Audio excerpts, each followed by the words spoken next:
25 अगस्त को बीजेपी केंद्रीय चुनाव समिति की बैठक होगी। प्रधानमंत्री नरेंद्र मोदी भी बैठक में मौजूद रहेंगे। जम्मू कश्मीर और हरियाणा विधानसभा चुनाव पर चर्चा होगी। 26 और 27 अगस्त को आ सकती है बीजेपी कैंडिडेट की पहली सूची। बीजेपी अपनी पहली सूची 26 और 27 अगस्त को जारी कर सकती है। 25 अगस्त को बीजेपी केंद्रीय चुनाव समिति की यह महत्वपूर्ण बैठक होगी। प्रधानमंत्री नरेंद्र मोदी भी इस बैठक में मौजूद रहेंगे। जम्मू कश्मीर और हरियाणा विधानसभा चुनावों पर चर्चा होगी। आगे की रणनीति क्या कुछ रहेगी और किस तरह से चुनाव की रणनीति बनाई जाएगी, तो तमाम ऐसे मुद्दे रहने वाले जिस पर चर्चा की जाएगी। 26 और 27 अगस्त को बीजेपी की जो पहली सूची है वो जारी की जा सकती है। तो बड़ी जानकारी आप तक पहुंचा रहे, जहां 4 राज्यों में जो विधानसभा चुनाव है उनकी तारीखों का ऐलान कर दिया गया। जम्मू कश्मीर, हरियाणा, झारखंड, महाराष्ट्र की तारीखों का ऐलान कर दिया गया है। फिलहाल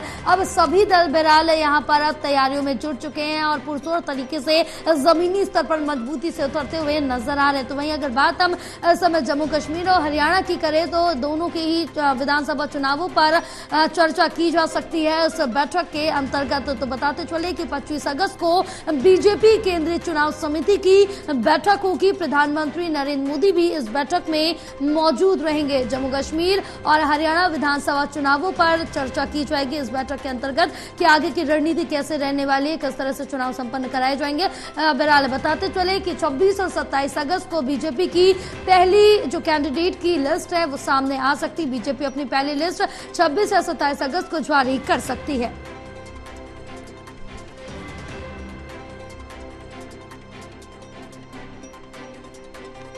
हमारे साथ एसोसिएट एडिटर प्रदीप कुमार जुड़े हुए हैं और ज्यादा जानकारी लेंगे। प्रदीप, जिस तरह से देखें कि चारों राज्यों में विधानसभा चुनाव होने हैं, चुनाव आयोग ने चुनावी तारीखों का ऐलान कर दिया। यहां पर जम्मू कश्मीर, हरियाणा, झारखंड, महाराष्ट्र में चुनावी तारीखों का ऐलान हो चुका, लेकिन इस बीच अब 25 अगस्त को बीजेपी केंद्रीय चुनाव समिति की बैठक होने जा रही है और यहाँ पर अब कहा जा रहा है कि 26 और 27 अगस्त को बीजेपी अपनी पहली सूची जम्मू कश्मीर और हरियाणा की जारी कर सकती है। देखिए, चुनावी बिगुल बजा हुआ है। खासतौर से जम्मू कश्मीर में 3 चरणों में मतदान होना है। इसके अलावा हरियाणा में एक ही चरण में 1 अक्टूबर को वोटिंग होगी। उससे पहले उम्मीदवारों को लेकर महत्वपूर्ण बैठक, उसकी चर्चाएं वो लगातार चल रही हैं और इसीलिए बैठकों की दौड़ देखने को मिल रही है।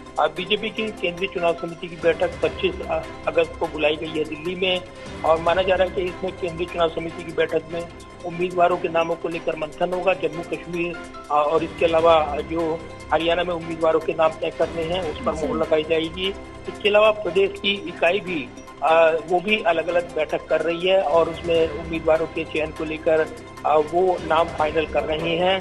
लिस्ट सौंपी जाएगी और उसके बाद मंथन होगा और उसके बाद केंद्रीय चुनाव समिति इस लिस्ट पर मोहर लगाएगी। तो माना जा रहा है कि जल्द से जल्द उम्मीदवारों के नाम वो तय कर लिए जाएंगे और उसके बाद उसका औपचारिक ऐलान कर दिया जाएगा।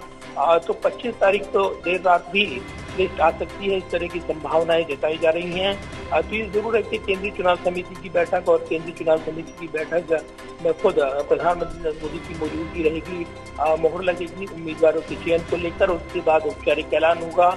तो माना जा रहा है कि इस बैठक के बाद ये तस्वीर साफ हो जाएगी कि जो उम्मीदवारों का चयन उसको मंजूरी मिलती है, उसके बाद वो नाम सब सामने आएंगे, क्योंकि केंद्रीय चुनाव समिति की बैठक के बाद ही उम्मीदवारों की पहली लिस्ट आ सकती है। दोनों राज्यों में यहाँ पर घोषणा हो सकती है उम्मीदवारों के नामों को लेकर और निश्चित तौर पर ये महत्वपूर्ण रहेगा देखना कि उम्मीदवारों का चयन और खास तौर से जीता हुआ उम्मीदवार पर दांव लगाना, क्या समीकरण रखते हुए उम्मीदवारों का चयन बीजेपी की लिस्ट में आता है। तो निश्चित तौर पर ये बैठक महत्वपूर्ण रहने वाली है। बिल्कुल है, लेकिन इस बीच प्रदीप अगर यहाँ पर चर्चा की जाए और बात करें, क्योंकि जम्मू कश्मीर में कहीं ना कहीं चुनौतियां काफी ज्यादा बीजेपी को सामना करना पड़ेगा, लेकिन हरियाणा में चुनौती है लेकिन इतनी ज्यादा नहीं, लेकिन कहीं ना कहीं जोरदार टक्कर दोनों जगह ही देखने को मिलेगी। देखिए, जब चुनाव होता है तो राज्यों में समीकरण बदले में होते हैं और इसलिए हर चुनौती बड़ी होती है। चुनाव की चुनौती तो निश्चित तौर पर उसको हल्के में नहीं लिया जा सकता और इसीलिए बीजेपी अपनी रणनीति विशेष तौर पर राज्यों के मुताबिक बनाती है। और एंटी इनकम्बेंसी फैक्टर की बात करें, खासतौर से हरियाणा की बात करें, 10 साल से सत्ता में बीजेपी वहां पर है और दूसरे कार्यकाल में जेजेपी के साथ गठजोड़ था, लेकिन वो टूट गया और उसके बाद जो समीकरण बदले हैं, नायब सैनी की अगुवाई में सरकार और उसके बाद चुनाव का ऐलान हो चुका है। तो ये जरूर है कि समीकरण बदले हुए हैं और कितना असर डालेंगे इस पर निगाहें हैं, क्योंकि बीजेपी ने एंटी इनकम्बेंसी फैक्टर की काट के तौर पर यहाँ पर मुख्यमंत्री बदल दिया था। मनोहर लाल खट्टर केंद्र में आ चुके हैं, केंद्रीय मंत्री बन चुके हैं और वहाँ पर नायब सैनी आप कमान संभाल रहे हैं। उनकी अगुवाई में ये चुनावी मुकाबला, तो काफी कम वक्त मिला गया है उनको जो उनको कामकाज करने का मौका मिला है। इससे पहले लोकसभा चुनाव का मुकाबला उसमें उलझे रहे और उसके बाद विधानसभा चुनाव की चुनौती है। तो इस बीच बड़ी बड़ी घोषणाएं की गई हैं, कितना रास आती हैं जनता को, ये जनता जनार्दन फैसला करेगा, लेकिन ये निश्चित तौर पर एक बड़ा मुकाबला बनकर उभर रहा है हरियाणा का चुनावी मुकाबला और इस पर तमाम निगाहें लगी हैं, उम्मीदवारों की चयन पर निगाहें हैं और 25 अगस्त को बीजेपी की जो केंद्रीय चुनाव समिति की बैठक होने जा रही है उसमें हरियाणा के सभी उम्मीदवारों पर मंथन होगा।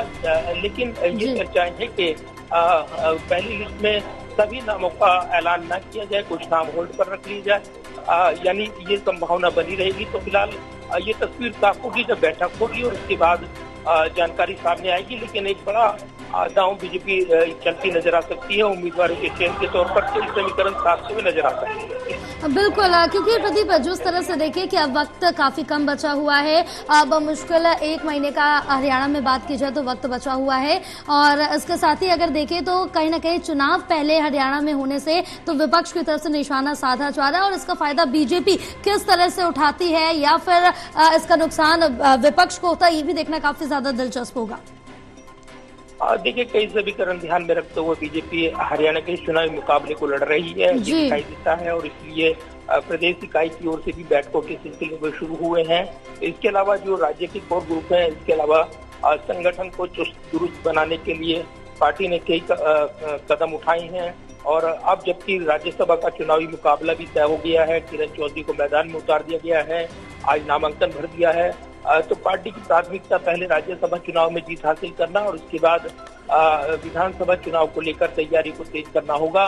तो निश्चित तौर पर ये देखना दिलचस्प रहेगा कि इस चुनावी मुकाबले में पार्टी कितने सिटिंग विधायकों की को टिकट दे पाती है या कितनों की टिकट बदलती है, क्योंकि नए चेहरों के साथ पार्टी मैदान में उतरेगी एंटी इनकम्बेंसी फैक्टर की काट के तौर पर ये कहा जा रहा है। तो ये बड़ा सवाल है कि राज्यसभा चुनावी मुकाबले में जिस तरीके से पहले फोकस वो रखते हुए तो ये नाराजगी बढ़ा सकता है उन विधायकों की जिसके टिकट कटेंगे। तो ऐसे में फोकस होगा पहले राज्यसभा चुनाव पर फोकस करते हुए जीत हासिल करना और उसके बाद उम्मीदवारों के नामों का ऐलान करना। तो उस पर ये रणनीति का विशेष फोकस नजर आ सकता है। बिल्कुल, तमाम जानकारी साझा करने के लिए बहुत शुक्रिया आपका।